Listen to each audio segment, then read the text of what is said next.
Hi, I'm Jason Hurd, and in my new FaderPro course, I'm going to show you how to mix loud whilst keeping the vibe and dynamics of your track.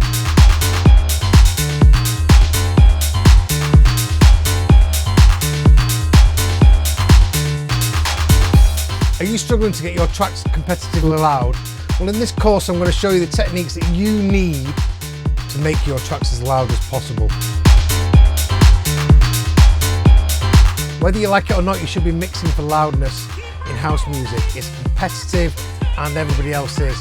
In this course, I'm going to show you how to do that. In this course, we're going to be going through techniques like compression, limiting, saturation and clipping. We're going to help you get your tracks really loud.